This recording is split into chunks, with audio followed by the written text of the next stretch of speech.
Amerika Serikat, AS, mengerahkan ribuan tentara dan sejumlah jet tempur untuk meningkatkan kehadiran militernya di Timur Tengah. Hal ini bertujuan untuk melindungi pasukan AS dan sekutu, termasuk Israel di tengah konflik yang sedang berlangsung.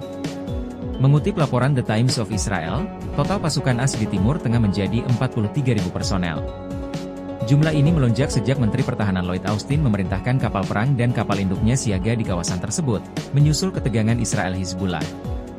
Pentagon juga mengirim satu skuadron tambahan jet tempur F-22 pada Agustus lalu, sehingga jumlah total skuadron tempur di Timur Tengah menjadi 4. Satu skuadron mencakup pesawat serang darat A-10, F-15A Strike Eagles, dan jet tempur F-16. Sementara itu kapal induk AS di Timur Tengah masih sama yakni USS Abraham Lincoln. Harusnya kapal ini selesai bertugas pada pertengahan Oktober, namun penempatannya diperpanjang oleh Pentagon. Kemudian, kapal perang tersebar di seluruh wilayah, mulai dari Laut Mediterania hingga Teluk Oman.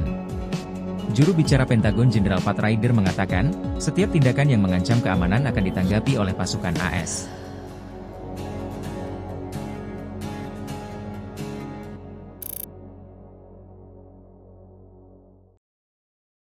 Download Tribun X sekarang, menghadirkan lokal menjadi Indonesia.